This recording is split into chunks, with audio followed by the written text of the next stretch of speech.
Então, com os meus queridos professores aqui presentes hoje, eu vou fazer uma pergunta para os 3 professores com base no conhecimento que eles têm, que nós também temos, eu penso que vocês também têm, da história de José.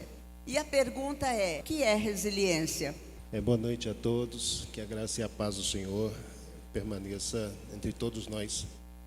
O tema é realmente um tema extremamente relevante, pensar a resiliência, pensar a superação em cursos como os cursos que a FACEB oferece, Teologia, Psicologia e Direito. De fato, é um desafio para a FACEB, um desafio para cada um desses cursos avaliar esse conceito.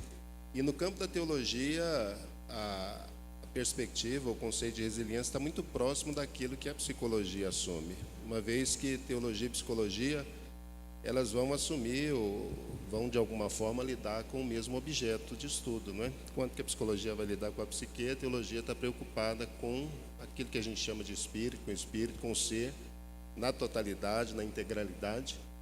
E se a gente pensasse assim no campo da teologia, que termo nós poderíamos utilizar para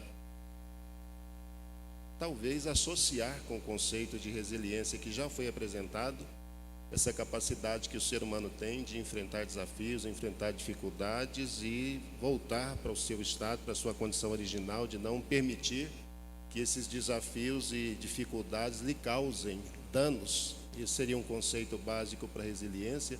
Se a gente tivesse que pensar um conceito teológico, eu estava me lembrando aqui de Gálatas capítulo 5, versículo 23, quando o apóstolo Paulo fala do fruto que o Espírito desenvolve no cristão.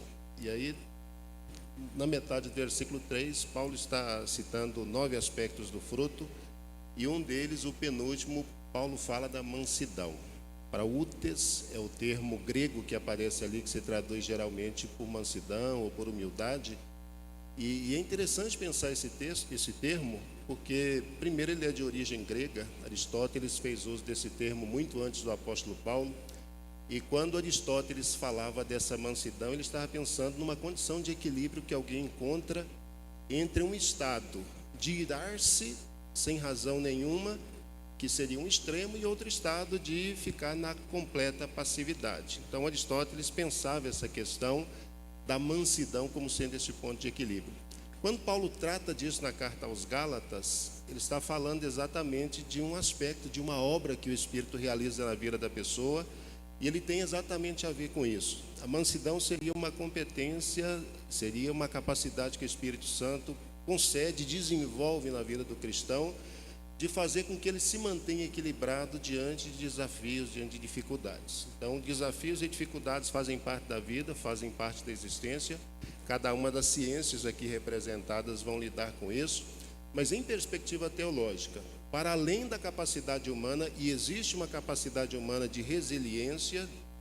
Nós cremos que o ser humano foi criado em imagem e semelhança de Deus, e Deus concedeu essa capacidade ao ser humano. Mas para além dessa capacidade humana de resiliência, em perspectiva teológica, nós assumimos uma obra do Espírito Santo na vida do cristão, que dá a ele condições, que dá a ele possibilidade, diante de desafios e diante de dificuldades, permanecer incólume. E isso acontece exatamente pela graça de Deus. Por causa da graça de Deus na vida dele, ele consegue superar desafios e dificuldades. Essa seria uma perspectiva teológica para a gente pensar a resiliência.